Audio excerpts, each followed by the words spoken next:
جس میں کرپشن کا تعلق نہیں ہے، صرف غلط فیصلہ ہے، تو وہ غلط فیصلہ کرمنل نہیں بن سکتا، وہ ایک جرم نہیں بن سکتا۔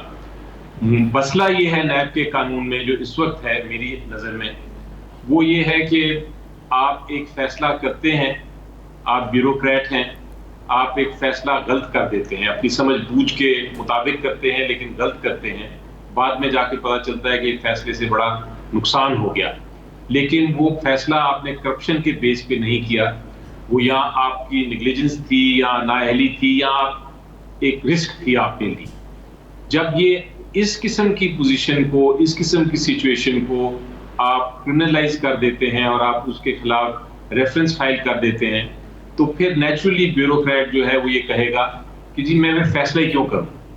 جی ٹھیک ہے، ٹھیک ہے بیرسٹر صاحب، یہ جو بات آپ نے کی ہے کہ اگر غلط ہے وہ جرم بن جائے تو پھر بیوروکریٹ نے جو ہے وہ قلم کو چھوڑ دینا ہے اور وہ فیصلے کرنے سے اترائے گا۔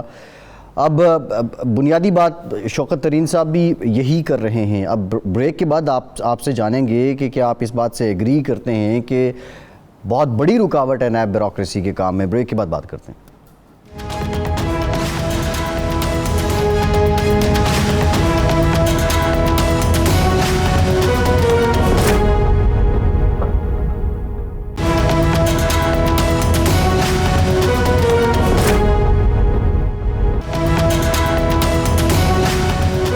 بریک کے بعد ایک بار پھر سے آپ کو خوش آمدید کہیں گے۔ علی ظفر صاحب، کیا حکومت واقعی غور کر رہی ہے نیب قانون میں تبدیلی پر؟ جی بالکل، میرا خیال ہے کرنا چاہیے، اور اس میں کوئی راکٹ سائنس نہیں ہے۔ یہ اس میں بیلنس قانون میں اس طرح آنا چاہیے کہ جو جہاں تک کرپشن ہے وہ چاہے جو بھی انوالوڈ ہو اس میں بالکل ضرور اس کے خلاف ریفرنس بھی فائل ہو، انویسٹیگیشن بھی ہو، لیکن جہاں تک فیصلوں کا تعلق ہے اگر کرپشن کا ایلیمنٹ اس میں نہیں، کرپشن کے ساتھ کنیکشن نہیں، کسی پیسے کی لین دین یا کسی فیور کا لین دین کی معاملہ نہیں، تو پھر وہ ریفرنس اس کے اوپر انویسٹیگیشن یا انکوائری نہ ہو سکے۔ یہ بیلنس کرنا پڑے گا، ایک تو قانون کی زبان کے ذریعے اور اس کے بعد اس کی امپلیمنٹیشن جو ہے اس کے ذریعے۔ تو پھر میرا خیال ہے کسی کو کسی قسم کا آبجیکشن نہیں رہنا چاہیے اس نیب کے قانون سے۔ یہ پچھلی بار آپ کو یاد ہے آرڈیننس کے ذریعے امینڈمنٹ ہوئی تھی، شاید وہ امینڈمنٹ جو تھی وہ کوئی زیادہ اس میں زبان ایسی تھی کہ وہ زیادہ ہی ریلیف دے دیتی تھی، لیکن اگر زبان ٹھیک ہو، اس کی ڈرافٹنگ بہتر ہو، تو میرا خیال ہے یہ جو ہمارا آبجیکٹ ہے، جو پرپز ہے قانون کو تبدیل کرنے کا، وہ بالکل ہو جائے گا۔ کرپشن بھی آپ پکڑ سکیں گے اور بیوروکریٹس کو جو ایک پرابلم ہے، جینوئن پرابلم ہے، وہ بھی ختم ہوگا، جو بزنس کمیونٹی کو بھی جینوئن پرابلم ہے وہ بھی ختم ہوگا۔ لیکن علی ظفر صاحب، پھر یہ رعایت تو سیاستدان بھی مانگیں گے کہ آپ ہم سے پچھلے دور کے اثاثے مانگنا شروع کر دیتے ہیں، ان کے لیے بھی ایک ترمیم آپ کو لانی پڑے گی۔ یہ دیکھیں، جہاں تک سیاستدان کا تعلق ہے وہ 3-4 چیزیں کمبائن ہوتی ہیں۔ ایک تو جب آپ جس وقت آپ سیاست میں انٹر کرتے ہیں اور اپنی کوئی عہدہ کوئی سنبھالتے ہیں، چاہے وہ کوئی منسٹری کا ہو یا کوئی اور عہدہ ہو جو کنیکٹڈ ہو آپ کی پولیٹکس سے، تو آپ کو اپنے سارے جو اثاثے ہیں وہ ڈکلیئر کرنے پڑتے ہیں۔ جب آپ وہاں سے فارغ ہوتے ہیں تو پھر آپ کو یہ کمپیئر کیا جا سکتا ہے کہ آپ کے جو اثاثے تھے جب آپ انٹر کیے اور جب آپ ایگزٹ کر رہے ہیں اپنے پوسٹ سے، جب آپ کی پوسٹ ختم ہو رہی ہے، تو اس میں کیا ڈفرنس ہے، اور اگر وہ ڈفرنس ایسا ہے جو آپ ایکسپلین کر سکتے ہیں، جس کی آپ وضاحت کر سکتے ہیں کہ ہاں یہ میں نے یہاں سے کمایا، تو پھر تو کوئی ایشو نہیں کسی کو ہونا چاہیے۔ لیکن اگر آپ نہیں کر سکتے تو پھر ہمارا قانون یہ پرزیوم کرتا ہے کہ آپ نے کوئی نہ کوئی غلط طریقے سے یہ پیسے کمائے ہیں، آپ کو ایکسپلین کرنا پڑتا ہے، یہ برڈن آپ کے اوپر ہوتا ہے، برڈن آف پروف جس کو آپ کہتے ہیں۔ تو یہ سیاستدانوں کا اس سے نکلنا میرا خیال ہے ممکن نہیں ہوگا۔ ان کو تو یہ چونکہ وہ سیاست میں آ گئے ہیں تو ان کو یہ ایک جو کرمنل پاسبلٹی ہے، اگر وہ کریں گے، اگر کرپشن کریں گے تو یہ پاسبلٹی ٹھیک ہے بیرسٹر صاحب، ٹھیک ہے، ذرا ارشاد صاحب سے جانیں۔ ارشاد صاحب، بڑی بیلنس اور قانونی بات کر رہے ہیں علی ظفر صاحب، لیکن سیاسی اعتبار سے اگر نیب قانون میں تبدیلی ہوتی ہے تو یہ NRO نہیں ہو جائے گا؟ نہیں، NRO تو بالکل نہیں ہوگا، لیکن اصل میں سوال یہ ہے کہ اس وقت تک جو بیوروکریٹ پنجاب کی حد تک ہم جانتے ہیں جو زد میں آئے ہیں، ایک بیوروکریٹ اگر ایک غریب کا بیٹا ہے وہ CSS کر کے بیوروکریٹ بن گیا ہے اور 10 سال کی ملازمت میں 5 ارب کا اس کا یا 20 سال کی ملازمت میں 5 ارب کا اس کا پلازہ بھی بن گیا ہے، بیرون ملک اس کے اکاؤنٹس بھی نکل آئے ہیں، مربے بھی نکل آئے ہیں اور بھی نقدی بھی نکل آئی ہے، تو وہ یہ تو نہیں کہہ سکتا کہ جی میں نے جو فیصلے کیے تھے وہ تو ایمانداری سے کیے تھے لیکن یہ اچانک میرے اکاؤنٹ میں اضافہ بھی ہو گیا، یا اسی طرح کی اور چیزیں ہیں۔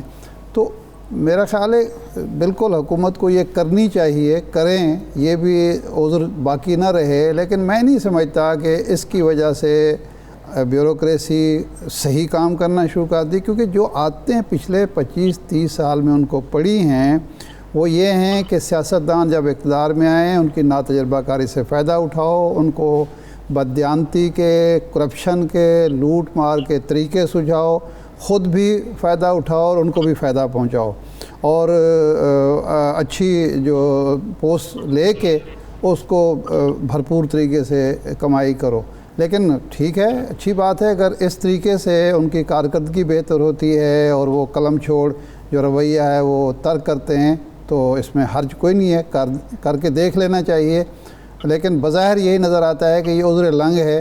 اس کی وجہ سے یہ نہیں ہو رہا کہ اچھا جن لوگوں کو واقعتاً یہ مسائل درپیش ہیں ان میں سے کتنے لوگ ہیں جو فیصلوں کی بنیاد پر پکڑے گئے ہیں؟ پکڑے تو وہ گئے ہیں ایسٹس کی بنیاد پر اور حکمرانوں کے ساتھ ان فیصلوں میں شراکت کی بنیاد پر، جن کے نتیجے میں ملک کو نقصان ہوا اور ان سیاستدانوں کے جو تھے ایسٹس میں اضافہ ہوا، ان کے بینک بیلنس میں اضافہ ہوا ہے، بیرون ملک جائیدادوں میں اضافہ ہوا اور ان بیوروکریٹس کی جائیدادیں بھی بڑھی اور پیسے بھی بڑھے۔ یہ بڑا امپورٹنٹ پوائنٹ ہے، وہ پکڑے تو گئے ہیں شراکت یا مراسم کی بنیاد پر اور ایسٹس کی بنیاد پر، لیکن علی ظفر صاحب جو سوال ہے، خواہ وہ سیاستدان ہوں یا بیوروکریٹس ہوں، جو تناسب ہے ملزم کو مجرم ثابت کرنے کا موجودہ جو احتساب کا نظام ہے اس میں، وہ بہت کم ہے، تقریباً نہ ہونے کے برابر ہے۔ اس کے لیے کیا آپ ایک جوڈیشل ریفارمز کے پہ بھی حکومت غور کر رہی تھی؟ کیا جو الزام دیا جاتا ہے کمپرومائز نظام انصاف کو وہ ریزن ہے، نیب کا قانون ریزن ہے، یا پھر کوئی اور وجہ ہے کہ الزام تو بہت لگتے ہیں لیکن جرم ثابت نہیں ہو پاتا؟ یہ آپ نے ایک بڑا سینسٹیو معاملے پہ بات کی ہے۔ یہ ایک بڑا کرائسس ہے، اس پہ بڑی سوچ بچار ہو رہی ہے کہ کیا وجہ ہے کہ بہت سارے کیسز تو فائل ہوئے لیکن ان کا ابھی تک نتیجہ نہیں نکلا۔ سپریم کورٹ نے بھی اس کے اوپر کافی ساری ججمنٹس میں فیصلے بھی سنائے ہیں اور ایک طرح سے ڈائریکشن بھی دیا ہے کہ آپ احتساب کی عدالتیں ہیں جو ان کو تعداد زیادہ کریں، اور اس کے اوپر کارروائی بھی ہو رہی ہے، اور میرے خیال ہے 30 یا 35 نئی اکاؤنٹیبلٹی کورٹس بن رہے ہیں۔ مگر میری نظر میں یہ صرف تعداد بڑھا دینا عدالت کا وہ خالی ایک سلوشن نہیں یا حل نہیں۔ ضروری یہ ہے کہ جو آپ ریفرنس فائل کریں، جس ریفرنس کی بنا پہ آپ نے کسی کو پکڑا ہے یا کسی کے خلاف کارروائی شروع کی ہے، اس میں اتنی طاقت ہو، اس میں اتنی شہادت ہو، اس میں اتنا ایویڈنس ہو کہ وہ عدالتیں جو ہیں وہ فائنلی کنوکٹ بھی کر سکیں، وہ فیصلے کر سکیں اور سزا دے سکیں۔ کیونکہ عدالت جو ہے وہ خود تو اپنی ایویڈنس یا شہادت نہیں لا سکتی، یہ انویسٹیگیٹنگ ٹیم کا ایک ہوتا ہے جو رسپانسبلٹی اور ذمہ داری کہ وہ وہاں لے کے جائیں۔ اس کے بعد پروسیکیوشن ٹیم کا یہ ایک ہوتا ہے کہ وہ جا کے پیش کریں یہ ساری شہادت کو عدالت میں۔ تو میرا خیال ہے کہ ضروری یہ بھی ہے کہ جو نیب کی اپنی کیپیسٹی ہے وہ بھی ساتھ بلڈ کی جائے، اس کو بھی بہتر کیا جائے، تاکہ کیونکہ یہ جو کارپوریٹ کرائم ہے جس میں آپ نے اثاثے پکڑنے ہیں لوگوں کے، جس میں آپ نے سارے ٹیکنیکل فائنینشیل ڈیٹیلز دیکھنی ہے، منی لانڈرنگ دیکھنی ہے، یہ بہت ٹیکنیکل فیلڈ ہے اور یہ اس کے لیے آپ کو کیپیسٹی اپنی بڑھانی ضروری ہے، ورنہ ہوتا یہ ہے کہ آپ کے پاس کچھ ایویڈنس آ جاتا ہے لیکن اتنا ایویڈنس نہیں ہوتا کہ وہ فائنلی کنوکشن میں تبدیل ہو جائے, وہ سزا میں تبدیل. جی ٹھیک ہے. ایک ایشو ہے جو ہم فیس کر رہے ہیں اور اس کا مقابلہ کرنا ہے, کیونکہ جب تک لوگوں کو سزائیں نہیں ہوتی تب تک یہ کریڈیبلٹی جو ہے کرپشن کے خلاف جو جنگ ہے اس کی کریڈیبلٹی لوگوں کی دماغ میں قائم نہیں ہوگی. علی ظفر صاحب, آپ کے ذمہ ایک کام لگا تھا جہانگیر ترین صاحب کے حوالے سے فیکٹ فائنڈنگ کا, وہ کام مکمل ہوا ادھورا رہ گیا؟ ابھی تک لوگوں کو پتہ نہیں چلا کہ آپ نے اپنی فائنڈنگز پرائم منسٹر کو پیش کر دیں یا نہیں کی, کیونکہ اس طرف سے یہ دعویٰ ہوا کہ جی آپ نے کلین چٹ دے دی ہے, تو حقیقت کیا ہے؟ نہیں جی, وہ رپورٹ ابھی تک میں نے نہیں دی, لیکن تھوڑا سا آپ کی وضاحت کرتا چلوں کہ یہ کوئی فیکٹ فائنڈنگ نہیں تھی. یہ کنفیوژن شاید ہو گئی تھی کسی زمانے میں جب ڈسکشن ہو رہی تھی اس کے بارے میں. وہ فیکٹ فائنڈنگ نہیں تھی, وہ بیسکلی ایک طرح سے دونوں سائڈ کا موقف سن کے تو دونوں سائڈ کا موقف ایکسپلین کرنا تھا. اور اس کا جس طرح میں نے کہا کہ وہ کوئی کمیشن نہیں تھی, وہ کوئی پروب نہیں تھا, وہ کوئی جوڈیشل انکوائری نہیں تھی, وہ ایک پرائیویٹ انکوائری تھی انٹر پارٹی بیسڈ, اور صرف پرائم منسٹر صاحب کے لیے کوئی پبلک بھی نہیں ہونی تھی. جہاں تک اس کے میرٹس کا تعلق ہے, دونوں سائڈس کی میرٹس کیا ہیں وہ کانفیڈینشیل ہے, وہ میں ڈسکلوز نہیں کر سکتا. بہت سارے لوگوں نے میرے سے پوچھا ہے ڈفرینٹ پروگرامز پہ, لیکن میں یہی جواب دیتا ہوں اس کا کہ اس کے اوپر میں کوئی کامنٹ نہیں کر سکتا. تاخیر کی وجہ یہ تھی کہ بجٹ پاس ہو گیا, تو اب میرے خیال ہے کوئی ضرورت جلدی بھی نہیں کسی فریق کو کہ آپ پیش کریں نہ کریں, آپ کی مرضی ہے, ثوابدید ہے. جی بجٹ تو پاس ہو گیا اور کچھ اسلوبی سے ہوا, اس پہ اپوزیشن نے بھی ڈیبیٹ کی اور پارٹی کے اپنے لوگوں نے بھی ڈیبیٹ کی. میں نے بھی اس کے اوپر جب اپنی اسپیچ کی تھی سینٹ میں تو میں نے اس کو یہ بھی کہا کہ بڑا ریولیوشنری بجٹ ہے, لیکن ساتھ سجیشنز بھی دی کہ اس کو کس طرح بہتر کیا جا سکتا ہے, اور وہ سجیشنز کچھ تھوڑی سی مانی بھی گئی. تو یہ بجٹ تو اس طرح پاس ہوا اور اچھا میرا خیال ہے ہر ایک نے اپریشیٹ بھی کیا. جی اچھا سر, یہ آ جاتے ہیں ہم جوڈیشل ریفارم کی بات تو ہو چکی ہے, یہ جو الیکشن ریفارم کی بات ہے اور اس وقت حکومت اور اپوزیشن کوشش کر رہے ہیں کسی اتفاق رائے پر, تو آپ کے خیال میں یہ جو قانون قومی اسمبلی سے آپ نے منظور کرا لیا, یہ اب ریورس ہوگا اور اپوزیشن کی تجاویز شامل کر کے نئے سرے سے آپ منظور کرائیں گے بل کو؟ جی دیکھیں, اس میں بڑا انٹرسٹنگ پوزیشن ہے, اور پوزیشن یہ ہے کہ یہ تھوڑا سا جلد بازی میں یہ کیس, یہ جو تھا بل, یہ نیشنل اسمبلی میں پاس ہوا, اس پہ میرا خیال ہے پوری طرح ڈیبیٹ نہیں ہو سکی. تو کافی ساری شکیں ہیں اس کی الیکشن لا کی, جس میں ضروری ہے کہ امینڈمنٹس ہوں, کیونکہ وہ آئین کے میری نظر میں تھوڑی سی شکیں ہیں جو کہ شاید خلاف لگتی ہیں, اور الیکشن کمیشن آف پاکستان نے بھی اس پہ اپنی سجیشنز دی ہیں. اب یہ معاملہ سینٹ میں آ گیا, اور سینٹ میں جب آیا تو فیصلہ یہ کیا گیا کہ اس کو پارلیمنٹری کمیٹی کے پاس بھیجا جائے گا, اور ہو سکتا ہے کہ پارلیمنٹری کمیٹی کے ساتھ لا اینڈ جسٹس کمیٹی کو بھی شامل کر دیا جائے تاکہ اور بھی بہتر سجیشنز آ سکیں. تو یہ پارلیمنٹری کمیٹی میں جو ممبرز ہیں وہ بڑے ایکسپرٹس ہیں اور ہر پولیٹیکل پارٹی سے موجود ہیں. یہاں فیصلہ کیا گیا ہے, اور یہ آپ دیکھیں گے آگے جا کے کہ اس کی جو شکیں آئین کے خلاف ہیں. علی ظفر صاحب, یہ یعنی آئین کے منافی شکیں بھی منظور کر لیں, یہ وزارت قانون کی نااہلی ہے یا پارلیمنٹیرین کی جو ہے وہ غفلت ہے کہ غیر آئینی شکیں جو ہیں وہ صرف اکثریت کی بنیاد پر منظور کرا لی گئی, جو آئین سے متصادم شکیں ہیں, جو الیکشن کمیشن بھی کہہ رہا ہے اور آپ بھی فرما رہے ہیں؟ دیکھیں جی, جب آپ انٹرپریٹیشن یا تشریح کرتے ہیں قوانین کی کہ کیا کوئی قانون جو ہے وہ آئین کے خلاف ہے یا آئین کے تحت ہی ہے, تو یہ انٹرپریٹیشن یا تشریح کا معاملہ ہوتا ہے, اس میں کوئی بلیک اینڈ وائٹ نہیں ہوتا. اور آپ کی ایک اپنا پوائنٹ آف ویو ہو سکتا ہے میرے سے بہت سارے وکلا جو ہیں وہ ایگری نہ بھی کریں اور وہ کہیں نہیں ساری بالکل درست ہے, لیکن ہر ایک اپنا اپنا ہوتا ہے. فیصلہ اس کا الٹیمیٹلی, جس طرح میں نے کہا پارلیمنٹری کمیٹی کے جو ایکسپرٹس ہیں اور اگر اس میں لا اینڈ جسٹس کمیٹی بھی شامل ہو جائے تو پھر وہ بھی آ جائیں گے. وہ سارے ایکسپرٹس بیٹھ کے فیصلہ کریں گے, ججمنٹس دیکھیں گے, اس پہ انٹرپریٹ کرنے کے بعد یہ ایک طے کریں گے کہ کون سی شک آیا ہے بھی کانسٹیٹیوشن کے خلاف. ہو سکتا ہے میرا ویو غلط بھی ہو سکتا ہے اس میں بہتری بھی کر سکیں, لیکن ضروری یہ ہے کہ یہ الیکشن ریفارم کا مقصد کیا ہے. میرا خیال ہے مقصد ہر پولیٹیکل پارٹی کا یہ ہے کہ دھاندلی یا دھاندلی کا جو الزام ہوتا ہے یہ بھی نہ لگ سکے کسی الیکشن میں. اور اس کے لیے ہم کیا کچھ کر سکتے ہیں, اپنے ایکسپیرینس سے ہم نے کیا دیکھا ہے کہ کیا مسائل ہیں, ان کو ہم نے ان گیپس کو جو خلا ہے علی ظفر صاحب اس کو ہم نے کسی طرح کمپلیٹ کرنا ہے. علی ظفر صاحب ایک بریف کمنٹ کیجیے گا, ایک بریف کمنٹ کیجیے گا. آپ کی رائے میں آپ یہ کہہ رہے ہیں کہ یہ جلد بازی میں ایک تو یہ بل منظور ہو گیا, دوسرا کچھ شکیں ایسی ہیں جو آئین سے متصادم ہیں. اب اپوزیشن تو پہلے دن سے یہ بات کہہ رہی تھی اور وہ اس بل کو حکومت کے ساتھ بدنیتی سے جوڑ رہی ہے کہ حکومت کی بدنیتی اس پہ شامل ہے, تو پھر آپ کی بات سے تو اپوزیشن کے موقف کی تائید ہو رہی ہے. دیکھیں بدنیتی کہنا تو میرا خیال ہے ایک ایکسٹریم پولیٹیکل سٹیٹمنٹ ہے.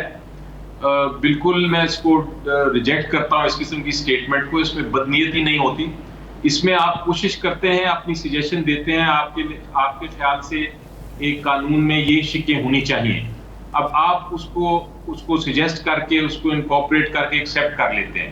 دوسری سائڈ آتی ہے, وہ کہتی ہے یا تو وہ یہ کہے گی کہ اس پہ یہ شکیں ٹھیک ہیں یہ غلط ہیں اور اس کے اوپر آپ آگے چلیں گے, یا وہ آگے کہے گی یہ بالکل ہی غلط ہے.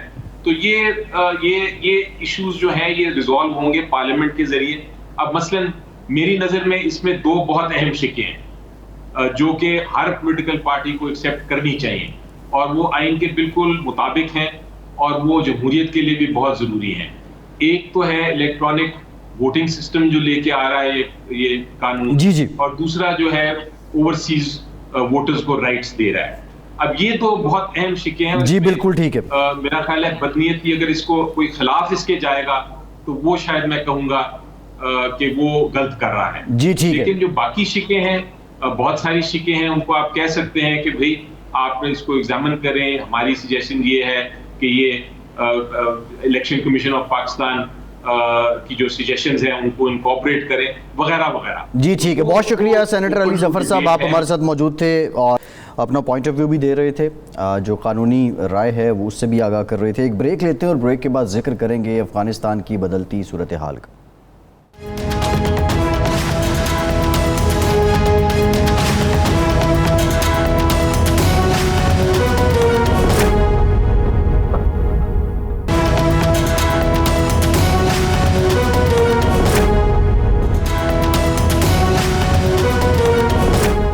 بریک کے بعد ایک بار پھر سے آپ کو ویلکم کریں گے. ہمیں جوائن کیا ہے ایاز وزیر صاحب نے, ماہر ہیں افغان امور کے. بہت شکریہ ایاز صاحب آپ کے وقت کا. آپ سے گفتگو کرتے ہیں. ارشاد عارف صاحب, 17 سے 19 جولائی کو پاکستان افغانستان میں امن کو لے کر ایک کانفرنس ہوسٹ کر رہا ہے. حامد کرزئی صاحب کو بھی فون کیا گیا. دیگر جو اس وقت وہاں پہ اقتدار میں لوگ ہیں یا سیاست سے وابستہ جو لوگ ہیں ان کو بھی دعوت دی جا رہی ہے. کتنی پراثر ہوگی یہ کانفرنس, اور کیا اس میں سارے جو سٹیک ہولڈرز ہیں آپ کو لگ رہا ہے کہ ان کو بلایا جا رہا ہے؟ دیکھیں, مجھے تو اس وقت اس کانفرنس کی کوئی سمجھ نہیں آ رہی, اس لیے کہ پہلا سوال جو ہے وہ یہ ہے کہ آپ نے خبر یہ بریک کی کہ prime minister of Pakistan Imran Khan نے حامد کرزئی سے فون پہ بات کی اور پھر کہا کہ جی کانفرنس ہو رہی ہے.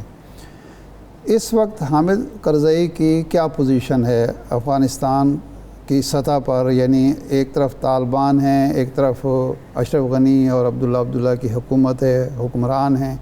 اس میں آپ انکشاف یہ کر رہے ہیں کہ حامد کرزئی سے بات ہو گئی ہے. میں سمجھتا ہوں یہ بے حکمتی ہے, میں اس کو دانشمندانہ بات نہیں سمجھتا. آپ بات سب سے کر لیتے اور کانفرنس کا اعلان کرتے یا انکشاف کرتے تو بتاتے کہ جی اس طالبان لیڈر سے بات ہوئی ہے, اس حکومت کے لیڈر سے بات ہوئی ہے, اس سابق صدر سے بات ہوئی اور اس وار لارڈ سے بات ہوئی ہے. پہلا تو میرا اس پہ اعتراض یہ ہے کہ یہ حکمت کے تقاضوں کے دوسرا یہ ہے کہ اگر اس کانفرنس میں کچھ لوگ نہ آئے یا آنے کے بعد ایک کانفرنس خدا نخواستہ ناکام ہو گئی تو آپ اپنے سر پہ ملبہ کیوں لینا چاہتے ہیں کہ افغانستان میں جو امن کی کوششیں ہیں وہ ہماری وجہ سے کامیاب نہیں ہو پا رہی ہیں یا ہم اس کے ذمہ دار ہیں، ہم کسی کی سائیڈ لے رہے ہیں، کسی کے خلاف ہم کھڑے ہوئے ہیں.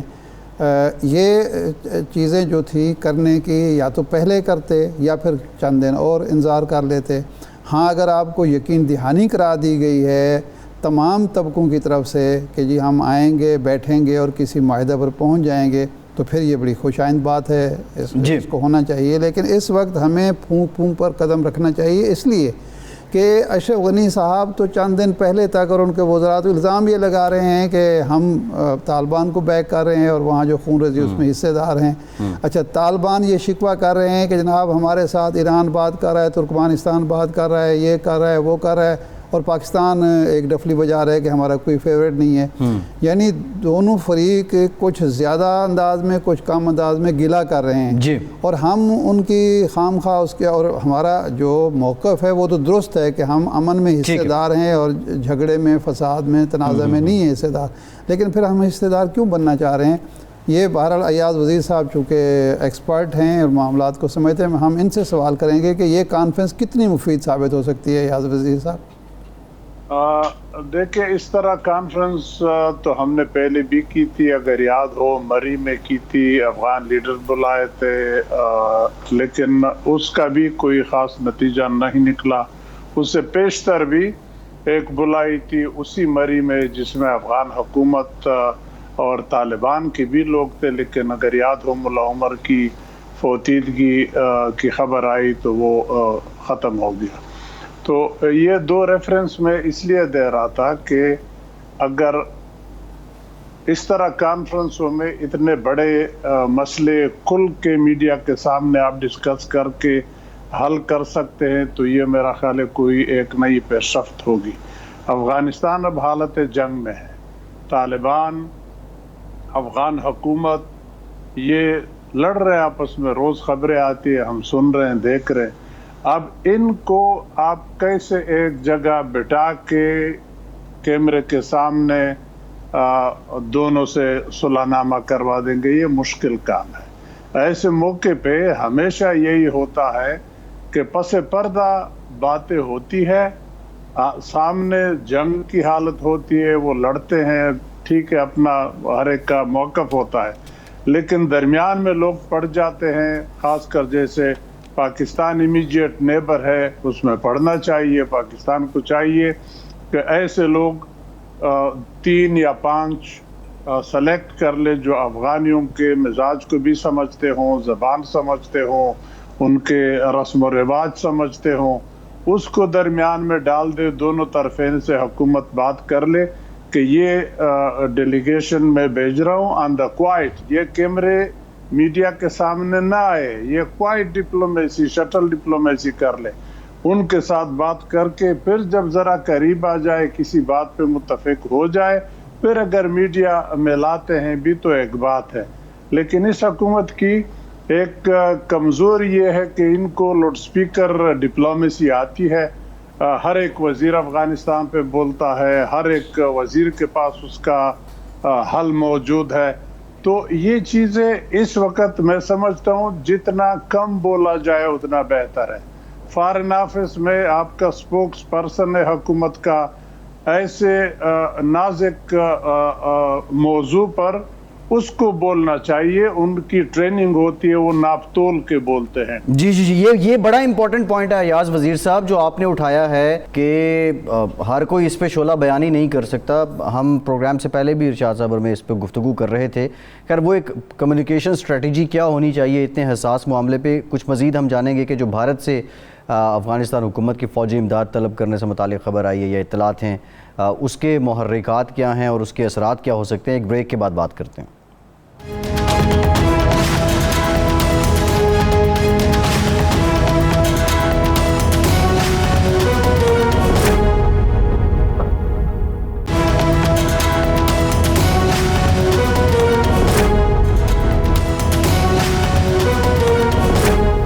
بریک کے بعد ایک بار پھر سے آپ کو خوش آمدید کہیں گے. ایاز وزیر صاحب بھی ہمارے ساتھ موجود ہیں. ارشاد صاحب جو دہلی میں سفیر ہیں افغانستان کے، انہوں نے اندیا دیا ہے کہ بھارت سے وہ فوجی امداد طلب کر سکتے ہیں اور بالخصوص فضائی اور جو پائلٹس ہیں ان کی ٹریننگ کے لیے. یہ بہت دیر نہیں کر دی افغان حکومت نے اپنی آرمی کی کیپیسٹی بلڈنگ کے لیے؟ اور دوسرا اس کی سگنیفیکنس کیا ہوگی؟ طالبان تو اس پہ آلریڈی رد عمل دے چکے ہیں. دیکھیں حیران کن بات ہے کہ 3 لاکھ افراد پر مشتمل ایک آرمی کو یو کے نے، امریکہ نے اور دوسرے جو یورپین کنٹریز نے ایک بہترین قسم کی ٹریننگ دی، ان کو اسلحہ دیا، ان کو پیسہ دیا، اتنے سال لگائے. اگر وہ یہ 60-70 ہزار ان ٹرینڈ گوریلا طالبان کا مقابلہ کرنے کے قابل نہیں ہیں تو انڈیا وہاں کیا کر لے گا؟ پہلی بات تو یہ ہے کہ جب امریکہ وہاں سے پسپا ہو گیا، امریکہ چلا گیا ہار مان کے، تو انڈیا اگر جائے گا اس کو نہیں پتہ کہ افغان جو ہیں وہ کسی غیر ملکی کی مداخلت کو پسند نہیں کرتے اور وہ جا کے ہوگا. اصل میں انڈیا کا پرابلم یہ ہے کہ وہ وہاں خانہ جنگی کو برقرار رکھ سکتا ہے کیونکہ اس کی جو انویسٹمنٹ ہے، مثلا پارلیمنٹ ہاؤس جو ہے کابل کا وہ بھی انڈیا نے بنا کے دیا ہے، وہاں کئی پروجیکٹ چل رہے ہیں، تو اب وہ ان کی انویسٹمنٹ ڈوبتی چلی جا رہی ہے. تو وہ چاہتا نہیں ہے کہ وہاں ایسا امن آئے جس کے نتیجے میں اس کی انویسٹمنٹ جو ہے وہ ڈوب جائے اور وہ مسئلے کا فریق نہ رہے. انڈیا کی یہ خواہش تو ہو سکتی ہے، لیکن عملاً انڈیا اشرف غنی حکومت کی کیا مدد کر سکتا ہے، میں تو اس کے بارے میں لا علم ہوں، ایاز وزیر صاحب کچھ بتا سکتے ہیں. اور دوسرا اس کا جو پہلو ہے وہ یہ ہے کہ اشرف غنی صاحب یا ان کے جو سفیر محترم ہیں وہ اپنے ہمسایہ ممالک سے یہ مدد کیوں نہیں طلب کرتے، پاکستان سے، ایران سے، ترکمانستان سے، دوسرے ہمسایوں سے، کہ جی آپ طالبان کو اور ہمیں ایک میز پر بٹھائیں، ہمارے مذاکرات کامیاب کرائیں، کوئی شراکت اقتدار کا یا اگلے الیکشن کا فارمولہ طے ہو اور ملک میں امن ہے. وہ جنگ کی ہی سوچ کیوں رکھتے ہیں؟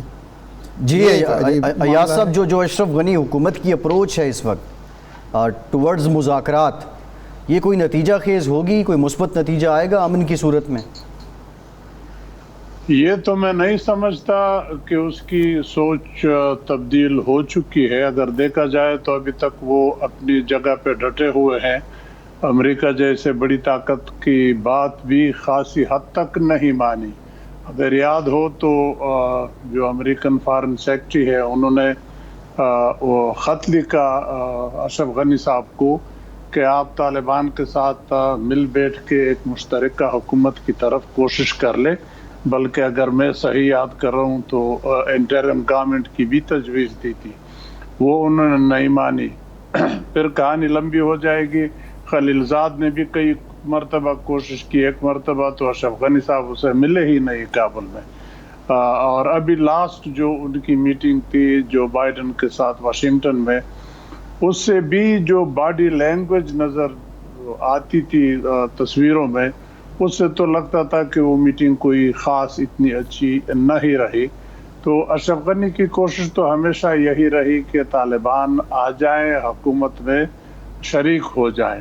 اور طالبان کہتے ہیں کہ ہم تو اشرف غنی کی حکومت کو مانتے ہی نہیں، اس کی حیثیت ہی نہیں ہے، نہ ہم حکومت مانتے ہیں نہ ہم وہ آئین مانتے ہیں، ہم نئے سرے سے حکومت بنائیں گے. تو اشرف غنی پہ اب میرا خیال ہے تھوڑی سی اس کو عقل آئی ہوگی جب طالبان نارتھ کی طرف سے آ گئے. طالبان سے ہر ایک یہی توقع کر رہا تھا کہ وہ ساؤتھ سے آگے چلیں گے، جیسے پچھلی مرتبہ کندہار سے کابل پھر نارتھ کو چلے گئے تھے. اس مرتبہ نارتھ میں سارے ملکوں کے ساتھ جو بارڈر ہیں، آپ چین سے لے کے تاجکستان، ازبکستان، ترکمانستان، ایران، اب تو پاکستان کے ساتھ بھی پہنچ گئے. جی ٹھیک ہے. یہ بارڈر ایاز صاحب یہ بہت زیادہ، یہ جو آپ پوائنٹ ریز کر رہے ہیں یہ بہت زیادہ ڈسکس ہو رہا ہے. بہت شکریہ آپ کے ٹائم کا. ایاز وزیر صاحب معنومور ہمارے ساتھ موجود تھے. یہ تو کچھ خطے کے حالات ہیں لیکن کچھ ذرا پاکستان کے عوام کا ذکر کر رہے ہیں. آج پیٹرولیم مصنوعات کی قیمتوں میں اضافہ ہو گیا ہے. پیٹرول جو ہے وہ 5 روپے 40 پیسے فی لیٹر اس میں اضافہ کیا گیا ہے، اور 2 روپے تقریباً ڈیزل جو فی لیٹر ہے اس کی قیمت میں بھی اضافہ کیا گیا ہے. ارشاد عارف صاحب، ایک بڑی انٹرسٹنگ بات بھی ہے اور بڑی حیران کن بھی ہے اور ایک بڑی ڈرامائی بھی ہے کہ سمری اوگرا کی جانب سے بھیجی جاتی ہے 15 روپے کی مثال کے طور پہ، اور پھر وہ 7 روپے لیٹر بڑھا دیا جاتا ہے. اور پھر اس کے بعد ایک وزیر صاحب کا ٹویٹ آتا ہے کہ اب عوام کے وسیع تر مفاد میں پرائم منسٹر صاحب نے یہ فیصلہ کیا ہے. لیکن سوال یہ نہیں ہے، سوال یہ ہے کہ یہ جس تناسب سے پیٹرولیم مصنوعات کی قیمتیں بڑھ رہی ہیں اس کا جو رزلٹ ہے، جو مہنگائی کم کرنے اور ابھی سے 2-3 ہفتے پہلے بجٹ میں عوام کو ریلیف دینے کی بات کی گئی تھی، کیا وہ خواب شرمندہ تعبیر ہوگا؟ اس کو 2-3 پہلو ہیں. پہلے تو میرا خیال ہے یہ عید کا تحفہ ہے جو موجودہ حکومت نے عوام کو دیا ہے. عید سے پہلے 4-5 دن پہلے ایک تحفہ دینا تھا تو ہر حکومت دیتی ہے تو انہوں نے دے دیا ہے. دیکھیں اصل میں تیل کے حوالے سے ہمارے ہاں ایک مجرمانہ غفلت برتی گئی. ہم جب تک اپنے جو ذخائر ہیں، اپنے جو وسائل ہیں اس کو ایکسپلور نہیں کریں گے، ہم پیسہ جتنا لگاتے ہیں امپورٹ پر، وہ اگر ہم تیل اور دیگر معدنیات کی تلاش پر لگائیں اور اتنا تو ہم پیداوار ہماری ہونی چاہیے کہ ہم اپنی ضرورتیں پوری کر سکیں، یہ سلسلہ تو جاری رہے گا. جب بھی عالمی منڈی میں قیمتیں بڑھیں گی آپ کو بڑھانی پڑے گی. اور اس کا امپیکٹ صرف یہ نہیں ہے کہ ٹرانسپورٹ پر ہوتا ہے، آپ کی بجلی بھی کافی تعداد میں وہاں سے پیدا ہوتی ہے. اس کے نتیجے میں آپ کی انڈسٹری کی پروڈکشن مہنگی ہوتی ہے، آپ کی ایگریکلچر پر وہ کرتا ہے. تو اس لیے اس کا حل تو یہی ہے کہ آپ قیمتیں دیکھیں. اگر عالمی منڈی میں قیمت بڑھ گئی ہے تو حکومت نہیں بڑھائے گی، اگر تو وہ پہلے سے بوجھ ہے سبسیڈائز کرے گی، سمجھ آتی ہے. تو پھر ظاہر بات ہے قومی خزانے پر پڑے گا، ہماری جیبوں سے وہ بھی جائے گا نا انڈائریکٹ جو ہے. تو اس لیے عمران خان جب آئے تھے تو انہوں نے کہا تھا کہ ہم تیل گیس کے ذخائر کی تلاش کے لیے وسائل، اب کا پرچار بھی بہت پرچار ہوا لیکن اس کے بعد خاموشی چھا گئی ہے. یا تو حکومت تھک گئی ہے یا کوئی انہیں محسوس ہوا کہ یہ ایک کام جو ہے بے نتیجہ کام ہے، تو اس پر ہمیں توجہ دینی پڑے گی. اور پھر یہ ہے کہ موقع کی مناسبت، جب بھی آپ فیصلہ کرتے ہیں تو موقع کی مناسبت ضرور دیکھ لیا کریں. پہلے ہوتا رہا ہے 2-3 دفعہ خان صاحب نے یہ کیا کہ بجٹ سینٹ کے الیکشن ہو رہے تھے تو قیمتیں نہیں بڑھائی گئی تھیں. کشمیر الیکشن پہ کیا اثر ہوگا یہ بتائیں. لیکن کشمیر الیکشن بھی سر پر ہے اور عید بھی سر پر ہے. اس وقت اگر آپ نہ بڑھاتے، آگے لے جاتے تو میرا خیال مناسب ہوتا. بہرحال فی الحال تو ایک جھٹکا عوام کو برداشت کرنا پڑے گا، انہوں نے ڈال دیا ہے. حل جو ہے وہ وہی ہے جو میں عرض کر رہا ہوں، اس کے بغیر کوئی چارہ کار نہیں ہے. جی ٹھیک ہے ارشاد صاحب، پروگرام کا وقت ختم ہو گیا ہے. بہت آپ کا آج کے پروگرام سے اتنا ہی.